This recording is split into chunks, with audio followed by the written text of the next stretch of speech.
আজকে থেকে প্রায় 4014 বছর আগের কথা। আজকে থেকে যখন আমরা লেকচার দিচ্ছি, এখন থেকে প্রায় 4014 বছর আগের কথা, মানে প্রায় 4000 বছর আগের কথা। হিসেবটা মেলানো হয়েছে এভাবে যে ঈসা আলাইহিস সালাম এবং মুহাম্মদ সাল্লাল্লাহু আলাইহি ওয়াসাল্লামের যে উম্মত, এর মধ্যে ডিস্টেন্স ছিল 570 বছরের মতো। আবার মুহাম্মদ সাল্লাল্লাহু আলাইহি ওয়াসাল্লামের উম্মতের 1444 বছর চলে গেছে, এটা কাউন্ট করা যায়। আর এর আগে ঈসা আলাইহিস সালাম থেকে ইব্রাহিম আলাইহিস সালামের ডিস্টেন্সটা হচ্ছে 2000 বছর। এই ক্যালকুলেশন করলে বোঝা যাচ্ছে যে প্রায় 4000 বছর আগের কথা, বা 4014 বছর আগের কথা। গল্প শুনতে আমাদের ভালো লাগে তো নাকি? গল্পের মাধ্যমে অনেক কিছু জানা যায়। আজকে গল্পটা কিন্তু একটু ইউনিক। আজকে থেকে প্রায় 4014 বছর আগের কথা। একটা চমৎকার সভ্যতা ছিল, ঐতিহাসিক সভ্যতা, তার নাম ছিল ব্যাবিলন। এটা ইরাকে ছিল, সেখানে বাবেল নামে একটা শহর ছিল।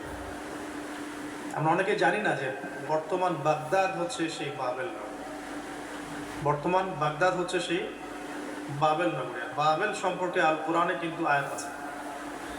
আল কোরআন এমন একটা কিতাব, বিস্ময়কর কিতাব, যেখানে সবকিছুই নাজিল করা হয়েছে। তো আল্লাহ পাক সূরা কাহফে তো বলেছেন, ওয়ালাকাদ সাররাফনা ফি হাযাল কুরআন লিন-নাসি মিন কুল্লি মাসাল। আমি এই কোরআনে মানব জাতির জন্য প্রত্যেকটা বিষয়কেই ব্যাখ্যা করেছি। ওয়া নাযালনা আলাইকাল কিতাবা তিবয়ানান লিকুল্লি শাই। নবী, আমি আপনার প্রতি এমন একটা কিতাব নাজিল করেছি যেটা তিবয়ানান লিকুল্লি শাই, প্রত্যেকটা বিষয়কে ব্যাখ্যা করে।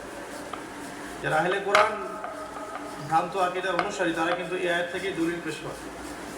কোরআন তো তিবয়ানান লিকুল্লি শাই, প্রত্যেকটা বিষয়ের ব্যাখ্যা। তার নতুন করে হাদিসের কি প্রয়োজন আছে? এটা আমাদের আলোচনার টপিক না, আমাদেরকে যাচ্ছি না। তো আল্লাহ পাক কোরআনে কিন্তু বাবেল নগরীর কথা বলেছেন। সূরাতুল বাকারার 101-2 এই আয়াতগুলোতে আছে। এই বাবেল নগরী তৎকালীন সময় জাদুবিদ্যার একটা আখড়া ছিল। এর আগে আমরা জানি সুলাইমান আলাইহিস সালামের সময় ওই হারুত আর মারুত দুজন ফেরেশতাকে দিয়ে মানুষকে পরীক্ষা করা হয়েছিল। এই ঘটনাটা সূরা বাকারার 101-2 এই আয়াতগুলোর মধ্যে আছে, দেখে নিয়ে আমি রেফারেন্সগুলো বলে দিলাম। এখানে এই বাবেল নগরীর কথাটা আছে, ঠিক আছে? তো এই নগরীতে প্রায় 4014 বছর আগে একটা ফুটফুটে সুন্দর শিশু জন্ম নেয়। দেখতে খুবই সুন্দর, অমায়িক, দেখলেই মানে মন কেড়ে নেওয়ার মতো সুন্দর। এমন কিছু বাচ্চা থাকে কিন্তু দেখলে আদর করতে ইচ্ছা করে, মন কেড়ে নেওয়ার মতো, ইউনিক, সবার চেয়ে আলাদা। এবং জন্ম নিয়েছে সে এমন একটা পরিবারে, যেই পরিবার তৎকালীন সময়কার যে জালেম শাসক নমরুদ, তার প্রধান পুরোহিত, তার নাম আজার। তৎকালীন বাবেলের শাসনকর্তার নাম হচ্ছে নমরুদ এবং তার প্রধান পুরোহিতের নাম আজার। তার ঘরেই জন্ম নিয়েছেন এই তাওহীদের শেকড় ইব্রাহিম আলাইহিস সালাম। আল্লাহ পাকের কি মানে, আল্লাহ পাক কি না করতে পারে? যেখানেই আবু জেহেল, সেখানেই মুহাম্মদ সাল্লাল্লাহু আলাইহি ওয়াসাল্লামের জন্ম হয়। যেখানেই নমরুদ, সেখানে ইব্রাহিমের মতো মানুষ আসেন।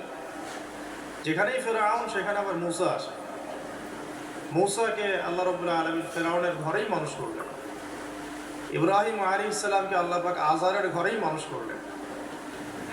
আজকে আমরা দেখি এরকম সিটি অফ আখিরুজ জামানে কিছু কিছু দিনী বোন চেহারা না দেখানোর জন্য আন্দোলন করছে। চিন্তা করতে পারেন, যেখানে যত বেশি জাহিলিয়াত, সেখানে তত পাক্কা মুসল্লি জন্ম নিবে, মুমিন জন্ম নিবে। যেখানে যত বেশি জাহিলিয়াত, সেখানে তত শক্তিশালী মুমিনদের জন্ম হবে। তো এখন তৎকালীন নমরুদ যে সভ্যতার অধিবাসী ছিল, এই সভ্যতাটাকে আমরা বলি কালাদীয় সভ্যতা। এটাকে কালাদীয় সভ্যতা বলা হয়। এটা মূলত জাদুর জন্য একটু বিখ্যাত ছিল, যেটা রেফারেন্স আমি দিলাম সুলাইমান আলাইহিস সালামের যুগ থেকে। এখানে আজারের ঘরে জন্ম নিয়েছেন আমাদের নবীগণের পিতা, যা মুসলিম জাতির পিতা ইব্রাহিম আলাইহিস সালাম। সুবহানাল্লাহ। বলা বাহুল্য যে নমরুদ কিন্তু 400 বছর বেঁচে ছিল এবং 400 বছর হায়াত পাওয়ার পরে সে মনে করছিল যে সে কখনো মারা যাবে না। এরপরেই সে নিজেকে খোদা দাবি করা শুরু করেছে। এই বাচ্চা ছেলেটা বড় হতে লাগলো। যারা সমাজকে পরিবর্তন করে তারা কিন্তু সমাজের স্রোতে গা ভাসায় না। নবী সাল্লাল্লাহু আলাইহি ওয়াসাল্লামের জন্মটা একটু মিলাই এটার সাথে। আমাদের নবীও ঠিক এরকমই একটা সমাজে জন্ম নিয়েছেন। ইব্রাহিম আলাইহিস সালাম যেমন জন্ম নিয়েছেন শিরকে ভরা সমাজে, চতুর্দিকে মূর্তি পূজা হচ্ছে, ইভেন তার বাসায় তার বাবা হচ্ছে মূর্তি পূজারীদের সর্দার, তার ঘরে তিনি জন্ম নিয়েছেন। ঠিক তেমনি রাসূল সাল্লাল্লাহু আলাইহি ওয়াসাল্লাম যে মক্কায় জন্ম নিয়েছেন সেই মক্কা ছিল শিরকের আকার। সেখানে লাত, উজ্জা, হুবল, মানাতের পূজা হতো, সুদ ছিল, জিনা ছিল, ব্যভিচার ছিল, মাদক ছিল, গোত্রীয় হানাহানি ছিল, নারীর অবমাননা ছিল। এরকম আইয়ামে জাহিলিয়াতেও নবী সাল্লাল্লাহু আলাইহি ওয়াসাল্লাম জন্ম নিয়েছেন। নবী সাল্লাল্লাহু আলাইহি ওয়াসাল্লাম ইব্রাহিম আলাইহিস সালাম দুজনের চেহারাও একরকম ছিল। দুজনের চেহারার গঠনটাও একরকম ছিল, দেহের গঠনও একরকম ছিল। মেরাজের রাতে নবী সাল্লাল্লাহু আলাইহি ওয়াসাল্লাম দেখে এসেছিলেন যে ইনি কে, যাকে দেখতে হুবহু আমার মতো লাগছে। জিবরাইল আলাইহিস সালাম বলেছেন ইনি আপনার পিতা ইব্রাহিম আলাইহিস সালাম। সুবহানাল্লাহ। ঠিক তেমনি আমরা খেয়াল করে দেখি যে জীবনের যে চড়াই উতরাই, পারিবারিক জীবন, সামাজিক জীবন, হিজরতের জীবন, দিন প্রতিষ্ঠা ইত্যাদি, প্রত্যেকটা ডিপার্টমেন্টে ইব্রাহিম আলাইহিস সালাম আর মুহাম্মদ সাল্লাল্লাহু আলাইহি ওয়াসাল্লামের মধ্যে একটা চরম মিল আছে। এটা আমরা আস্তে আস্তে এই গল্পের ভিতরে গেলে বুঝতে পারবো। আর এই কারণেই হয়তোবা আল্লাহ ভালো জানেন, এই কারণেই হয়তোবা আমরা যখন তাশাহুদের পর দরুদ পড়ি, আমরা দরুদের মধ্যে অন্য নবীর নাম নিচ্ছি না, আমরা মুহাম্মদ সাল্লাল্লাহু আলাইহি ওয়াসাল্লামের সাথে ইব্রাহিম আলাইহিস সালামের নাম নিচ্ছি। হতে পারে এটা একটা কারণ, আল্লাহ ভালো জানেন। এখন এরকম পরিবেশে বড় হতে লাগলেন ইব্রাহিম আলাইহিস সালাম। আমি একটু আগে বলেছি যারা সমাজকে পরিবর্তন করে তারা কখনো সমাজের জাহিলিয়াতের স্রোতে গা ভাসায় না। মুহাম্মদ সাল্লাল্লাহু আলাইহি ওয়াসাল্লাম সমাজ পরিবর্তন করেছেন আইয়ামে জাহিলিয়াতকে মাত্র 23 বছরের ব্যবধানে, কিন্তু তিনি কিন্তু জাহিলিয়াতের সাথে গা ভাসান নাই। তিনি কখনো সুদ খান, তিনি কখনো মূর্তি পূজা করেন, তিনি কখনো কোনো অন্যায় গুনাহ করেন, তিনি কখনো মাদক দ্রব্যের কাছেও যান, কিন্তু সমাজটা ছিল এগুলোতে নিমজ্জিত। ঠিক ইব্রাহিম আলাইহিস সালামের ক্ষেত্রেও সেই, তিনি একজন প্রধান পুরোহিতের ঘরে জন্ম নিয়েও কখনো মূর্তির ধার কাছে যান। বরং একটু যখন বড় হচ্ছে, একটু বড় বলতে ম্যাচিউর, আমাদের টিকটক প্রজন্মের মতো না, এরা 20-30 বছর হয়ে গেলেও ম্যাচিউর হয় না, বুদ্ধির প্রতিবন্ধী, বিকলাঙ্গ। ইভেন ইদানিং আমাদের মেয়েরা ছেলে হচ্ছে, আমাদের নারীরা এখন পুরুষত্ব দেখাচ্ছে, আমরা পুরুষেরা ফেসবুকে একটা স্ট্যাটাস দিয়ে ক্ষান্ত হয়ে থাকি। এইটুকু আমাদের দায়িত্ব উম্মার প্রতি।